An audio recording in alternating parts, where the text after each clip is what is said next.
The sun scorched the earth, a relentless tyrant over the cracked asphalt of Willow Street. 10-year-old Lily stood alone, her small backpack slung over one shoulder, her face flushed red from hours under the merciless heat. She was waiting, as she had been for hours, for a school bus that never came. Her mother, Sarah, was supposed to be at work, her shift at the hospital stretching into the late afternoon. But something gnawed at her, a mother's instinct, sharp and unyielding, that something was wrong. She checked her phone during a brief break. No calls, no texts, but a voicemail from Lily's school, time-stamped hours ago, mentioning a bus schedule change. Her heart plummeted. She dialed Lily's cell, a cheap flip phone for emergencies, but it went straight to voicemail. The battery was dead. Sarah's hands trembled as she grabbed her keys and ran to her car, the hospital's sterile walls blurring past her. She sped toward Willow Street, the designated bus stop, her mind racing with worst-case scenarios. Lily was responsible, cautious even for her age, but she was still just a child. Alone. In this heat. Sarah's knuckles whitened on the steering wheel as she whispered, "Please be okay. Please." When she turned onto Willow Street, she saw her daughter, a small, wilted figure standing on the sidewalk, her shadow short and stark under the high sun. Sarah slammed the car into park and bolted out, her sneakers pounding the pavement. "Lily!" she screamed, her voice cracking with panic and relief. Lily turned, her eyes red and puffy, her lips chapped and trembling. She didn't run to her mother. She just stood there, swaying slightly, as if the weight of the hours had drained her spirit. Sarah dropped to her knees, pulling Lily into her arms. "I'm here, baby. I'm so sorry," she whispered, her voice thick with guilt. The girl's skin was hot to the touch, her small body dehydrated and fragile. Around them, a few neighbors had gathered, drawn by the commotion. Mrs. Carter, the elderly woman from across the street, approached with a bottle of water. "I saw her out here," she said, her voice laced with concern. "I thought the bus was just late. I didn't know." Her words trailed off, heavy with regret. Sarah nodded, unable to speak, as she helped Lily sip the water. Her daughter's eyes were distant, not just from exhaustion but from something deeper, a betrayal, a sense of abandonment that cut Sarah to the core. She had trusted the school, trusted the system, to keep her daughter safe, and it had failed her. As Sarah guided Lily to the car, her phone buzzed. It was the school again, this time with an automated message. "Due to a scheduling error, some bus routes were canceled. We apologize for any inconvenience." Inconvenience? Sarah's blood boiled. Her daughter had been left in 95-degree heat for hours, and they called it an inconvenience? She buckled Lily into the back seat, her mind racing. This wasn't just a mistake. Someone had to be held accountable. The school's negligence, the bus company's oversight. Someone had let her daughter down, and Sarah wasn't going to let it slide. She glanced at Lily in the rearview mirror, her small face pale despite the sunburn, and made a silent vow. She would get answers, no matter what it took. At home, Sarah settled Lily on the couch with a cool cloth and more water. She called her husband, Mark, who was out of town for a work conference. "Something happened to Lily," she said, her voice shaking as she recounted the ordeal. Mark's silence on the other end was heavy, his anger palpable even across the miles. "I'm coming home," he said finally. "We're going to fix this." As Lily rested, Sarah sat at the kitchen table, her laptop open, drafting an email to the school principal. Her fingers hovered over the keys, torn between rage and the need to stay composed. She wanted answers. Why wasn't she notified sooner? Why was there no backup plan for stranded kids? And most importantly, who was responsible? The next morning, Sarah marched into the school's front office, Lily's hand clutched tightly in hers. The principal, Mr. Daniels, greeted her with a practiced smile, but it faltered under her glare. "Mrs. Thompson, I'm so sorry about the mix-up," he began, his tone placating. "It was a clerical error with the bus company." "A clerical error?" Sarah's voice was low but sharp, like a blade. "My daughter was left alone for hours in dangerous heat. She could have collapsed. She could have been taken. Do you understand how serious this is?" Mr. Daniels shifted uncomfortably, promising a full investigation. But Sarah wasn't satisfied with promises. She demanded to see the bus logs, The communication records, anything that would explain how this happened. As she pressed, she noticed a flicker of unease in his eyes. He was hiding something, or someone. By the time Sarah left the office, her resolve had hardened. This wasn't just about Lily anymore. It was about every child who relied on the school to keep them safe. She thought of the other parents who might not even know their kids had been affected. This was bigger than one mistake. It was a systemic failure. That evening, Mark arrived home, his face etched with worry. He hugged Lily tightly, then turned to Sarah. "What do we do now?" he asked. Sarah's eyes burned with determination. "We find out who's responsible," she said. "And we make sure this never happens again." As they sat together, planning their next steps, Sarah's phone pinged with an email from another parent, Mrs. Carter's daughter, who had heard about the incident. Her son had been left at a different stop that same day. The pieces were starting to come together, and Sarah realized this wasn't an isolated incident. Something was deeply wrong, and she was going to uncover it, no matter the cost. Sarah organized a meeting at her house that evening. The living room was packed with parents, some angry, others shaken, all united by a shared sense of betrayal. Jenna spoke first, her voice trembling as she described finding her son, Ethan, dehydrated and disoriented after waiting 2 hours for a bus that never came. Another parent, Carlos, recounted how his daughter had walked 3 miles home alone when her stop was skipped entirely. "This isn't just a mistake," Sarah said, standing at the center of the room. "This is negligence. Our kids deserve better." The group nodded, their faces a mix of resolve and fear. They agreed to form a coalition, pooling their resources to demand answers. Sarah volunteered to lead, her heart pounding with the weight of responsibility. The next day, she and Mark met with a lawyer, Ms. Elena Rivera, who specialized in educational law.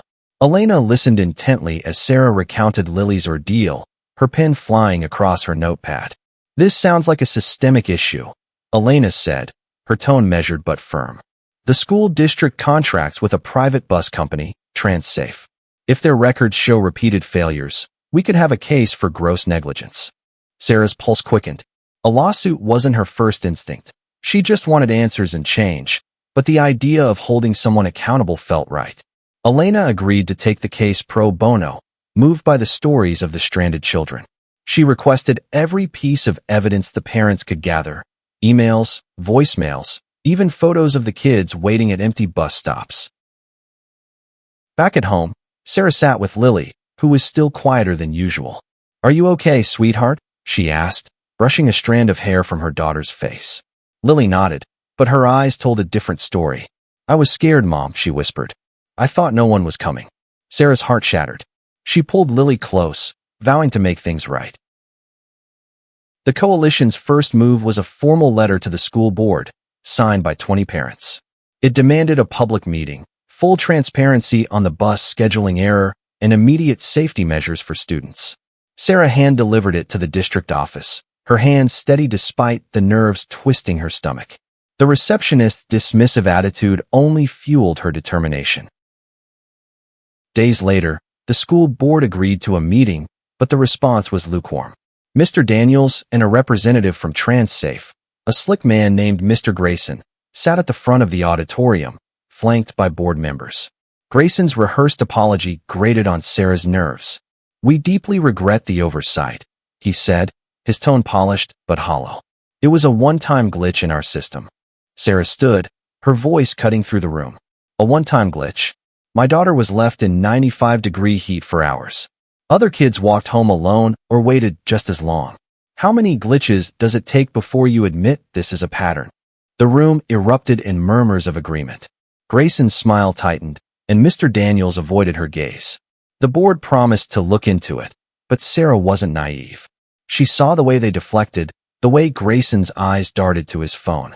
They were covering something up. After the meeting, Elena pulled Sarah aside. "I did some digging," she whispered. "TransSafe has a history of cutting corners, understaffing drivers, ignoring maintenance, even falsifying logs to pass inspections. If we can prove it, this could be huge." Sarah's mind raced. This wasn't just about one bad day anymore. It was about a company putting profits over children's safety. She thought of Lily's tear-streaked face, of Ethan's dehydration, of all the kids who could have been hurt worse. What do we need to do? She asked. Elena's eyes gleamed with purpose.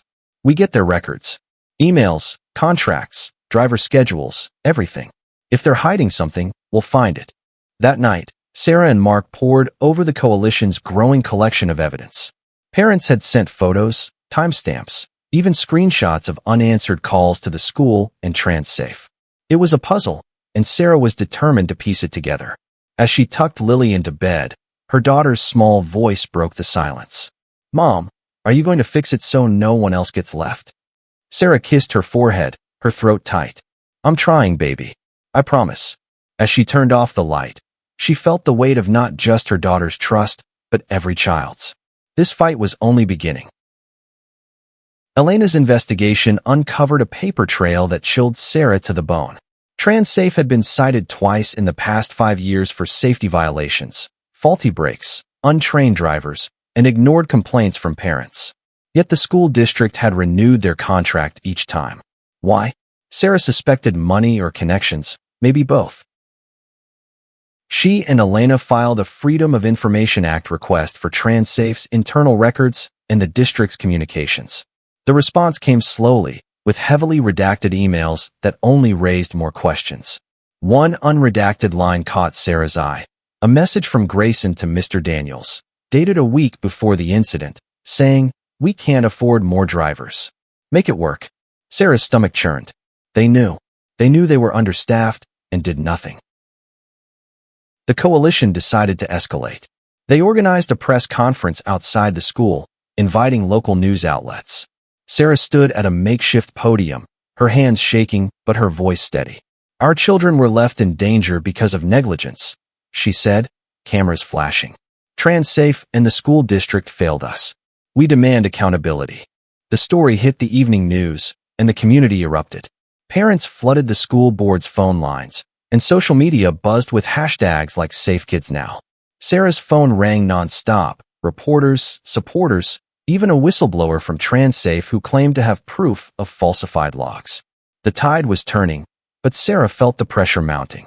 She wasn't just a mom anymore. She was a leader in a fight that was bigger than she'd ever imagined. At home, Lily was starting to open up again, but the incident had left its mark. She clung to Sarah more than usual, her eyes darting to the windows as if expecting to be left again. One night, as Sarah helped her with homework, Lily asked, "Why didn't they care about us, Mom?" The question hit like a punch. Sarah didn't have an answer, but it fueled her resolve. Elena arranged a meeting with the whistleblower, a former TransSafe dispatcher named Maria.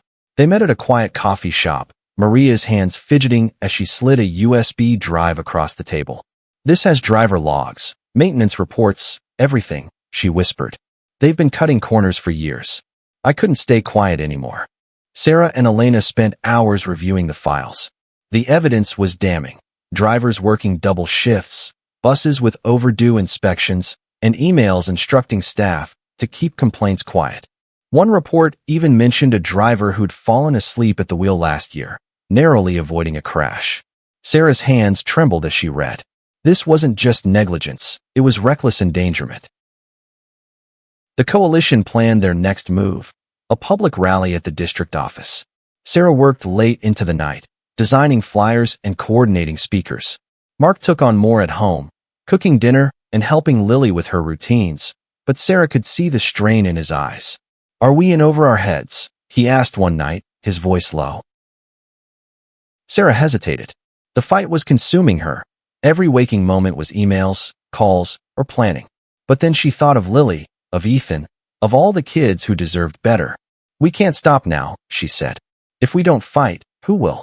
The rally drew hundreds, parents, teachers, even students holding signs that read, "Our safety matters." Sarah spoke last, her voice raw with emotion. "This isn't just about one day," she said. "It's about a system that failed our kids, and will keep failing them unless we demand change." The crowd roared, their energy electric. But as Sarah stepped down, she noticed Grayson in the crowd, his face unreadable. He slipped away before she could confront him, but his presence felt like a warning. That night, An anonymous email arrived in Sarah's inbox. Back off, or you'll regret it. Her heart raced, but she forwarded it to Elena. This wasn't just a fight for justice anymore. It was personal. The rally had shaken the district. The school board announced an emergency meeting to address concerns, but Sarah knew it was a PR move. She and the coalition prepared to attend, armed with Maria's evidence and a list of demands. Terminate TransSafe's contract, implement real-time bus tracking, and establish a parent oversight committee. The meeting was tense. Mr. Daniels and Grayson sat stone-faced as Sarah presented the evidence. She held up printed emails showing TransSafe's deliberate understaffing and pointed to logs proving buses were sent out despite known mechanical issues. The room was silent, the board members shifting uncomfortably. Grayson tried to interrupt, claiming the documents were out of context, but Sarah didn't back down. These are your words, she said, her voice steady. You knew, and you did nothing. The board promised an investigation, but Sarah sensed their reluctance. Afterward, Elena pulled her aside. They're scared, she said. This could lead to lawsuits, maybe even criminal charges. We need to keep the pressure on. Sarah nodded, but the anonymous threat gnawed at her. She installed a security camera at home and started checking on Lily obsessively, even calling her teacher during the day. Lily, sensing her mother's stress, grew quieter, her once bright smile dimmed. Sarah hated that this fight was affecting her daughter, but she couldn't stop. Not when they were so close to exposing the truth. The coalition's next move was a petition, signed by over 1,000 parents and community members, demanding TransSafe's contract be terminated. Local news kept the story alive, with interviews from affected families and footage of the rally. Sarah's face was everywhere, and while it gave her a platform, it also made her a target. Strange cars lingered near her house, and she received another cryptic message, "You're making enemies." Mark urged her to slow down, his worry etched into every line of his face. I'm with you, he said, but I'm scared for you and Lily. Sarah squeezed his hand, torn between her family's safety and the fight for justice. I'm scared too, she admitted. But if we let them win, what does that teach Lily? Elena uncovered another bombshell. TransSafe CEO had ties to a school board member, Mrs. Larson, who had pushed for their contract renewals despite the violations. The conflict of interest was blatant, and Sarah saw it as their chance to break the cycle of corruption. They leaked the information to a local reporter, who ran a scathing exposé. The community's outrage grew, and Mrs. Larson resigned under pressure. But the victory was bittersweet. At school, Lily faced whispers from classmates whose parents worked for TransSafe or the district. Your mom's causing trouble, one kid taunted. Lily came home in tears, and Sarah's heart broke all over again. She sat her daughter down, explaining why she was fighting. I'm doing this so no kid ever feels scared like you did, she said. Lily nodded, but her eyes were still heavy with hurt. The coalition planned a final push, a protest outside TransSafe's local office. Sarah spent hours preparing, but the night before, she woke to a crash. Her car's windshield was shattered, a brick lying in the driver's seat. A note was taped to it. Last warning. Sarah's hands shook as she called the police, her resolve tested but unbroken. This wasn't just about her anymore. It was about every child whose safety had been ignored. As the protest loomed, Sarah felt the weight of the fight. She wasn't just battling a company or a school board. She was battling a system that valued convenience over lives. But with Lily's hand in hers and the coalition at her back, she knew she couldn't give up. The truth was close, and she was ready to face whatever came next. The police took a report, but the note was untraceable, the culprit long gone. Sarah installed more cameras and kept Lily close, but she refused to back down. The protest at TransSafe's office was set for Saturday, and the coalition was ready. Over 500 people RSVP'd. Parents, students, even teachers who'd quietly supported the cause. Sarah felt a flicker of hope amidst the fear. Elena worked around the clock, preparing a class action lawsuit against TransSafe and the district. Maria's evidence was the backbone, but they needed more: testimonies from drivers, maintenance logs, anything to prove systemic failure. Sarah reached out to the whistleblower again, who revealed that TransSafe had pressured employees to stay silent about safety issues. "They threatened our jobs," Maria said, her voice trembling. "I'm risking everything by talking to you." Sarah understood the weight of Maria's sacrifice. She promised to protect her identity, but the coalition needed her testimony to seal the case. Maria agreed to meet with Elena, her courage bolstering Sarah's own.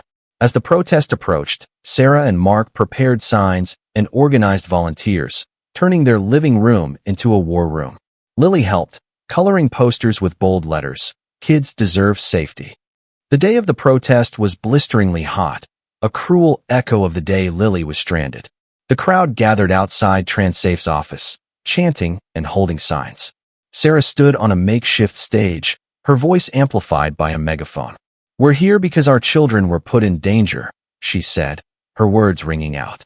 "TransSafe and the school district failed us, but we won't let them fail our kids again." The crowd roared, their energy a tidal wave. Reporters swarmed, capturing every moment. Sarah spotted Grayson in the office window, his face pale. She locked eyes with him, her gaze unflinching. This wasn't just a protest, it was a reckoning. Halfway through, a group of TransSafe drivers approached, their faces nervous but determined. One, a middle-aged man named Tom, took the megaphone. "I've worked for TransSafe for 10 years, he said. "They told us to skip maintenance checks to save time. They cut routes without telling anyone. I'm done staying quiet." The crowd erupted in cheers, and Sarah felt tears prick her eyes. The truth was breaking free. That night, the protest made national news. The hashtag #SafeKidsNow trended, and donations poured in for the coalition's legal fund. But the victory came with a cost. Sarah received another threat, a voicemail this time, a distorted voice saying, "You're digging your own grave." She played it for Elena, who urged her to stay vigilant, but not to stop. "They're scared," Elena said. "That means we're winning." At home, Sarah noticed Lily drawing in her sketchbook, pictures of buses and kids holding hands. "Is this what you're fighting for, Mom?" she asked, pointing to a drawing of a smiling girl at a bus stop, a driver waving nearby. Sarah nodded, her throat tight. "Exactly, sweetheart." The coalition's next step was a meeting with the state education department. Elena presented their evidence, including Tom's testimony and Maria's files.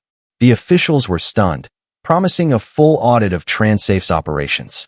Sarah felt a surge of hope, but she knew the fight wasn't over. The threats were escalating, and she couldn't shake the feeling that someone was watching her. One night, as she checked the security footage, she froze. A figure in a hoodie had lingered near her car the night of the brick incident, their face obscured. Her heart pounded as she zoomed in, but the image was too grainy. Mark wrapped his arms around her, his voice steady. "We're in this together," he said. "They can't scare us into silence." Sarah nodded, but as she looked at Lily sleeping peacefully, she wondered how much more her family could take. The truth was closer than ever, but so was the danger. She tightened her grip on Mark's hand, ready to face whatever came next. Elena called with news. The audit had uncovered years of falsified records, from skipped maintenance to unreported accidents. TransSafe's contract was under review, and criminal charges were being considered against Grayson and other executives. Sarah should have felt triumphant, but the hooded figure on her security footage haunted her. She started driving Lily to school herself, her eyes scanning every corner for danger. The coalition's final push was a public hearing at the state capitol. Sarah, Elena, and a dozen parents prepared to testify, armed with evidence and personal stories. Lily insisted on coming, her small hand clutching a speech she'd written. "I want them to know what it felt like," she told Sarah, her voice fierce despite her age. Sarah's heart swelled with pride and fear. She wanted to protect her daughter, but Lily's courage was undeniable. The hearing was packed, with reporters, officials, and community members filling the room. Sarah spoke first, her voice steady as she recounted Lily's ordeal and the coalition's findings. "This isn't just about one day," she said. "It's about a company that put profits over our children's lives." The room was silent, her words hanging heavy. Lily took the stand next, her voice small but clear. "I was scared and hot and alone," she said, reading from her paper. "I kept thinking my mom would come, but I didn't know if she would. No kid should feel like that. Tears rolled down Sarah's cheeks as the audience murmured, some wiping their own eyes. Lily's words cut deeper than any legal argument could. Tom, the driver, testified next, detailing TransSafe's pressure to ignore safety protocols. Maria, her face partially hidden behind sunglasses, spoke about the threats she'd faced for coming forward. Each story built on the last, painting a picture of systemic failure that no one could ignore. Grayson was called to testify, his polished demeanor crumbling under Elena's cross-examination. He stumbled over questions about the falsified logs, his excuses falling apart. By the end, the room was buzzing with anger. The state officials promised swift action, and Sarah felt a flicker of hope. They were close, so close, to justice. But that night, as Sarah and Lily drove home, a car tailed them, its headlights too close. Sarah's heart raced as she took a detour, the car following for several blocks before peeling off. She called Elena, who urged her to file another police report. "They're desperate," Elena said. "That means we're hitting them where it hurts." At home, Sarah and Mark sat Lily down, explaining the situation as gently as they could. "Some people don't want us to tell the truth," Sarah said, "but we're going to keep fighting." Lily nodded, her eyes wide but determined. "I'm not scared, Mom," she said, though her trembling hands betrayed her. The next day, the coalition received word that TransSafe's contract had been suspended pending a full investigation. The news was a victory, but Sarah knew it wasn't enough. The system had to change, better oversight, real-time tracking, trained staff. She and Elena drafted a proposal for new safety regulations, backed by the coalition's petition. As they worked, Sarah noticed a shift in Lily.